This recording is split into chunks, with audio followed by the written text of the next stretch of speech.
Hi everyone. The goal of my Nike talk is to encourage the consumption of fair trade coffee while comparing it to premium coffee.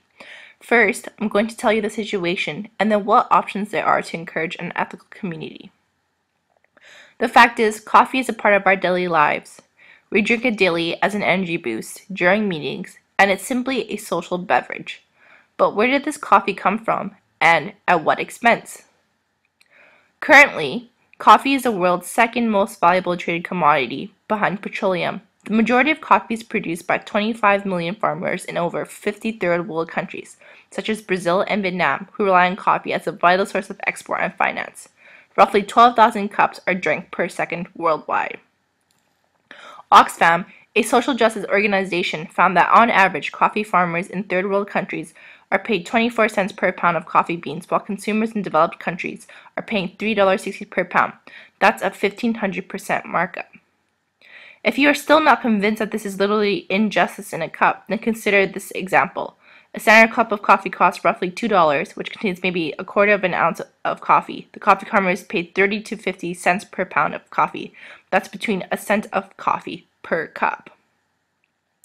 This isn't just about the large marginal profits made by coffee giants. It's about the unfair trade that occurs and the quality of life of third world people compensated for it. It is now costing more for coffee workers to pick coffee beans than the amount they sell per kilogram. So what does this mean? Third world countries who are already struggling to make ends meet are forced into economic ruin. This increases poverty, homelessness, and unemployment. Not only that, but because coffee farmers are getting less money for their coffee, so the quality of beans also fall. The situation gets much worse. In an attempt to gain more control over its coffee trade, countries like Ethiopia submit applications to the National Coffee Association, which is based in the USA, to get their trademark coffee specialty beans trademarked. They are denied, claiming it will hurt third world countries rather than help them. Oxfam is reaching out on the world stage and is proposing a coffee rescue plan that demands coffee farmers to be paid a fair price for coffee beans. But for this to happen, awareness and international pressure must first take place. So, what is fair trade coffee? It's certified fair trade coffee follows these standards: a floor price of $1.26 per pound regardless of the state of the market. A fair trade premium of 20 cents per pound is added to the purchase price, and a long-term trade agreement to provide farmers with a secure income plan. An additional 30 cents differential paid for organic coffee.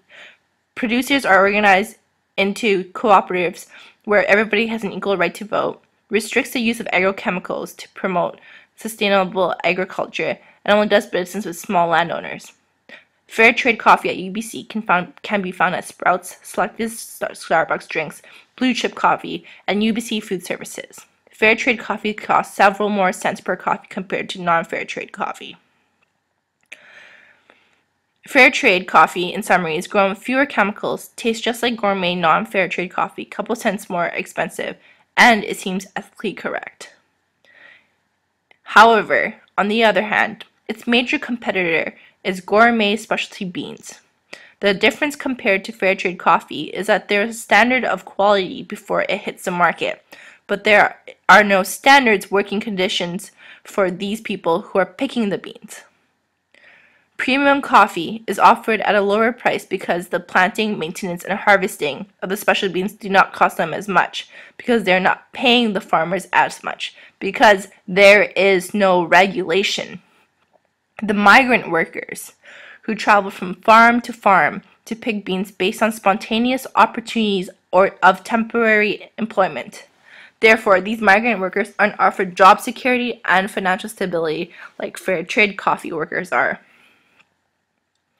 Purchasing premium coffee beans does not seem as ethical, but to consumers it may be more appealing. First, premium coffee beans are guaranteed high quality, have unique flavors, and are cheaper than fair trade coffee and can be purchased at Starbucks, Tim Hortons, and McDonald's.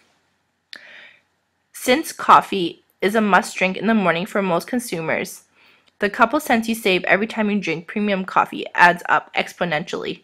On the other hand, coffee shops have manipulated coffee price to reflect their ethics. So, how much do others cost? Here's what I mean. At Starbucks, the price of fair trade and non-fair trade coffee are the same, neutralizing your ethical debate. However, at UBC AMS Ellis, if you bring your 8-ounce mug, you're charged $1 for your coffee instead of $1.25. The decision is yours. You can learn more about fair trade at these links. These are my resources, and thank you so much for listening.